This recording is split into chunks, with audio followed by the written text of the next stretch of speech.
Hello, good evening guys. कैसे हो सब लोग। यूपी पीसीएस प्रीलिम्स का एग्ज़ाम बहुत नज़दीक आ गया है। उसमें सिर्फ 60 दिन बचे हैं। बाकी 2 4 5 दिन और जो रहेगा उसमें किसी को कुछ ना कुछ प्रॉब्लम हो जाती है, 2 4 5 दिन मिस हो ही जाता है। तो 60 डेज बचे हैं। इतने कम टाइम में हम प्रीलिम्स को कैसे क्वालिफाई करें। जिन्होंने तैयारी कर ली है, पढ़ाई कर ली है, उनके लिए तो कोई प्रॉब्लम नहीं है। बट जो लोग नए हैं या जिन्होंने किसी कारण बस पढ़ाई नहीं कर पाई, अपना सिलेबस नहीं कंप्लीट कर पाया है, ये मोस्टली उनके लिए है। तो इसमें सबसे पहले हम ये देखते हैं कि इम्पॉर्टेंट सब्जेक्ट क्या है। पूरे सिलेबस में टोटल 10 पार्ट में डिवाइड किया गया है सिलेबस को, और उस अकॉर्डिंग देखें तो 8 सब्जेक्ट पढ़ेंगे। अगर यूपी पीसीएस प्रीलिम्स में हम किसी भी 4 सब्जेक्ट और प्लस करंट अफेयर को तैयार कर लें तो हमारा प्रीलिम्स क्वालिफाई हो जाएगा। जैसे अगर साइंस बैकग्राउंड के हैं तो current affair, polity, environment, geography, science. Art background के हैं तो current affair, history, geography, polity, economics तैयार कर सकते हैं। कोई भी 4 सब्जेक्ट और करंट अफेयर प्रिपेयर कर लें तो प्रीलिम्स क्वालिफाई हो जाएंगे। अगर हिस्ट्री में पढ़ना तो उसमें हमें सबसे पहले मॉडर्न हिस्ट्री पढ़ना है। करंट अफेयर तो डेली पढ़ना, उसको स्किप नहीं करना। अगर करंट अफेयर स्किप कर दिया, लास्ट के 10 दिन में पढ़ेंगे, 5 दिन में पढ़ेंगे, अगर करंट अफेयर स्किप हो गया तो प्रीलिम्स नहीं निकलेगा। तो इसलिए सबसे पहले करंट अफेयर, इसके बाद हम प्रिपेयर करेंगे मॉडर्न हिस्ट्री। और साइंस अगर पढ़ते हैं तो उसमें सबसे पहले बायो पढ़ेंगे, फिर पॉलिटी, एनवायरनमेंट। इसमें से जो भी 4 सब्जेक्ट पसंद आते हैं, क्योंकि ज़्यादा टाइम तो है नहीं, या जो पढ़ना चाहे वो पूरा भी पढ़ सकता है, लेकिन 4 सब्जेक्ट प्लस करंट अफेयर ये तो तैयार करना बहुत मोस्ट इम्पॉर्टेंट है। इसके बाद हम इसके लिए सोर्सेस क्या रखेंगे, क्योंकि टाइम भी बहुत कम है। ज़्यादा सोर्सेस अगर लेके बैठ जाएंगे तो वो हमें तैयार ही नहीं होगा। जो चीज़ें हमें तैयार नहीं होंगी, जिसको हम पढ़ नहीं पाएंगे, पढ़ लेंगे फिर रिवाइज नहीं कर पाएंगे, उसको पढ़ने से कोई फ़ायदा नहीं। तो सोर्स लिमिटेड रखिए और रिवीजन मल्टीपल करिए। मल्टीपल रिवीजन प्रीलिम्स क्वालिफाई करने का सिर्फ एक ही फॉर्मूला है, मल्टीपल रिवीजन। मतलब जितनी ज़्यादा बार आप रिवीजन, कोई भी एक लाइन अगर आपने पढ़ी उसको अगर 10 बार आपने रिवाइज कर लिया, एनफ है इतना। लेकिन अगर कोई भी 10 लाइन आपने पढ़ी और सिर्फ इसको एक बार पढ़ा तो उसका कोई मतलब नहीं, क्योंकि एग्ज़ाम हॉल में आपको कुछ याद ही नहीं रह पाएगा। सोर्स हमें एकदम लिमिटेड रखना है, क्योंकि अब बुक पढ़ने का टाइम नहीं है, और बहुत बल्कि बुक, बड़ी बड़ी किताबें को पढ़ने का भी टाइम नहीं है। तो हम जीएस के लिए, थ्योरी के लिए एक रख सकते हैं, लूसेंट या केवीसी नैनो की जीके की बुक आती है, और उसके साथ में हमें घटना चक्र पॉइंटर या परीक्षावाणी ऑनलाइनर। जिसके पास जो भी हो, लूसेंट या केवीसी नैनो हो, घटना चक्र पॉइंटर या परीक्षावाणी, इन दोनों में से कोई एक, मतलब ये 2 बुक हो गई। और परीक्षा मंथन हमें ईयरली जो कंपाइलेशन आया है करंट अफेयर का वो पढ़ना है। और लास्ट में एग्जाम टाइम में एक ई दृष्टि, आई आँख वाली एक घटना चक्र करंट अफेयर आता है, उसको पढ़ लेंगे तो मैक्सिमम क्वेश्चन कवर हो जाएंगे। लेकिन इतने सोर्स को ही हमें कम से कम एग्ज़ाम तक पहुंचते पहुंचते 10 बार रिवाइज करना, ताकि हमारे दिमाग में फिट रहे, ऑप्शन देखते ही हम उसको टिक कर दें। क्योंकि जीएस का मतलब आया तो आया और नहीं आया तो नहीं आया। इसके बाद हमें सीसेट में क्या करना है, केवल 10 साल का प्रीवियस क्वेश्चन पेपर सॉल्व कर लेना। इसके बाद हम जीएस में टेस्ट कैसे लगाएंगे, टेस्ट देना बहुत इंपॉर्टेंट है। तो हम क्या करेंगे, बहुत ज़्यादा टाइम तो है नहीं, तो हम प्रीवियस ईयर क्वेश्चन पेपर के जो 10 साल के हैं, 10 ईयर्स, उसको हम क्या करेंगे, एक बार 2 बार जितना टाइम जिसके पास है उसको हम लगा लेंगे और उसको एनालाइज कर लेंगे। 4 बुक्स हमें पढ़ना, 20 क्वेश्चन पेपर लगाना है प्रीवियस ईयर के, और करंट अफेयर का 20 सेट लगाना, क्योंकि करंट अफेयर से 40 से 45 क्वेश्चन आने वाले हैं। अब इसके बाद हमें ये जानना है कि अब इसको हम कितने टाइम में फिनिश कर सकते हैं, रिवाइज कर सकते हैं। अगर हम टाइम टेबल की बात करें,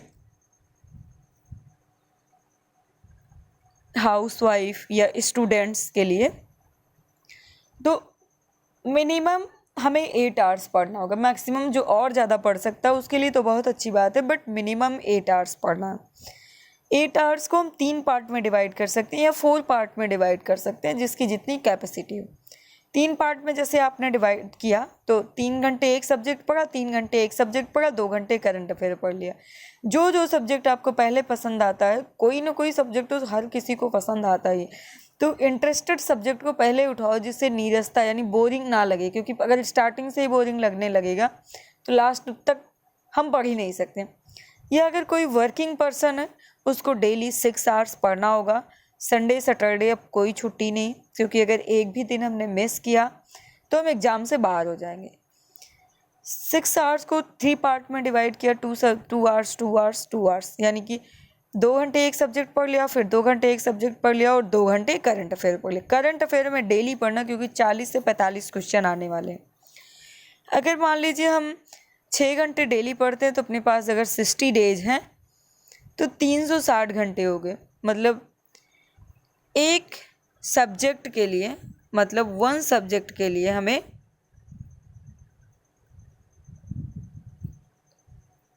45 घंटे मिल जाएंगे। 45 घंटे अगर 1 सब्जेक्ट के लिए मिल जाएंगे, इसमें हमें क्या करना है, 20 घंटे में पढ़ाई करनी है, फिर अगले 25 घंटे रिवाइज करना है, क्योंकि जितनी बार हम रिवाइज करेंगे चीज़ें हमें उतनी ही ज़्यादा याद रहेंगी। ये हमारा 60 दिन का स्ट्रैटेजी, और उसको फॉलो करने से प्रीलिम्स क्वालिफाई हो जाएगा। लेकिन इसके लिए हमें ऑनेस्टी, जैसे लूसेंट ही है या केवीसी नैनो ही है, तो एक बार पढ़ने से कुछ नहीं होगा, कम से कम उसको 10 बार रिवाइज करो, क्योंकि लूसेंट में फैक्ट इतना ज़्यादा है कोई याद ही नहीं होता है। मिनिमम 10 टाइम रिवाइज करो, ताकि अगर क्वेश्चन आए तो ऑप्शन देख के क्लिक हो जाए माइंड में। एक बार फिर से हम एनालाइज करते हैं कि आप कोई भी 4 सब्जेक्ट प्लस करंट अफेयर उठा सकते हो।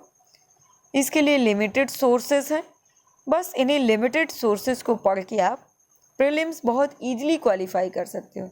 बट ये है कि बर्डन, बोझ लेके नहीं पढ़ाई करनी है, इंटरेस्ट लेके पढ़ना है कि हमें पढ़ना है, वो भी हमारे रूटीन में शामिल हो। जैसे हमारा ब्रेकफास्ट होता है, लंच होता है, डिनर होता है, शॉपिंग होती है, घूमना होता है, मूवी देखना होता है, ये सब आदमी कभी ना कभी करता है ना। तो वैसे ही हमें ये करना है कि 60 डेज में प्रीलिम्स को बहुत ईजिली क्वालिफाई कर देना है। बहुत ईमानदारी से हम अपनी पढ़ाई को जितनी ज़्यादा ईमानदारी से करेंगे, उतना ही अच्छा रिजल्ट आज के 1 साल या 2 साल अगर हम बहुत अच्छी तरह से मेहनत कर लेंगे तो पूरी लाइफ बहुत अच्छी रहेगी। इसलिए हमें इसको क्रैक करना ही होगा। जो भी बच्चे अभी सीरियस नहीं हैं, जो भी स्टूडेंट अभी सीरियस नहीं है, उन सबको अब सीरियस होने की ज़रूरत है, क्योंकि ये टाइम चला गया तो फिर 2022 दोबारा लौट के कभी नहीं आएगा, फिर हमें 23 मिलेगा हमें। तो अब हमें जो करना, डू और डाई, जो करना है बस इसे 60 डेज में करना है, और बहुत जल्दी इन बुक्स को, टेस्ट पेपर को ख़त्म करके हमें फिर से रिवीजन करना, अगेन फिर से रिवीजन करना, फिर से रिवीजन। मतलब जितनी ज़्यादा बार आप रिवाइज कर सको आपके लिए उतना ही ज़्यादा बेनिफिट होगा। जितनी ज़्यादा बार आप रिवाइज करोगे आपके लिए उतना ही ज़्यादा आप बेनिफिट होगा। एग्ज़ाम में कोई भी क्वेश्चन आपसे छूटेगा नहीं ईजिली, और क्योंकि 150 क्वेश्चन आएंगे, हमें सारे क्वेश्चन तो करने नहीं हैं, जितने क्वेश्चन हमें करने हैं उतने मिल जाएंगे। 40 से 45 करंट के क्वेश्चन होते हैं। अगर 100 क्वेश्चन सही हो गया, 60 क्वेश्चन, ठीक है, 40 क्वेश्चन अगर करंट हो गए, 60 क्वेश्चन अगर हमने जीएस के सही कर दिए, केवीसी नैनो लगाया, घटना चक्र पॉइंटर पढ़ा, या लूसेंट पढ़ा, परीक्षा वाणी वन लाइनर पढ़ा, 10 साल के प्रीवियस क्वेश्चन पेपर सॉल्व किए, ठीक, इतने से हमारा काम हो जाएगा। 60 क्वेश्चन हमें आसानी से मिल जाएंगे। बाकी तो 50 क्वेश्चन से हमें कोई मतलब ही नहीं ना, उसको तो छोड़ना है, ठीक। बाकी और किसी को कोई प्रॉब्लम हो वो अपना प्रॉब्लम कमेंट बॉक्स में शेयर कर सकता है, उसका सलूशन आपको ज़रूर मिलेगा। और हम आपको अब डेली ये जो सोर्सेज हमने बताए हैं आपको डेली प्लान देंगे, उस प्लान के अकॉर्डिंग आपको काम करना। जैसे क्लासेस चलती हैं, कॉलेज जाते हो, स्कूल जाते हो, तो वहाँ पे 1 बाई 1 करके क्लासेस चलती हैं, तो इससे हम अपना सिलेबस बहुत ईजिली कंप्लीट कर लेते हैं, तो आपको एग्ज़ाम देने में प्रॉब्लम नहीं होती है। सिलेबस अगर कंप्लीट होगा तभी हम आगे उसको रिवाइज कर सकते हैं, नहीं तो हम लास्ट तक सिलेबस ही कंप्लीट करते रह जाएंगे। तो इसलिए आपको डेली ये टारगेट मिलेगा कि आपको कितना पढ़ना है, कितना करना, जिससे आपको बहुत आसानी से दिमाग में ये रहेगा बस हमें इतने ही टॉपिक करने हैं, जितनी देर में हो जाए बस काम ख़त्म। तो पढ़ने की एक हैबिट बन जाएगी। That's all. Thank you all of you.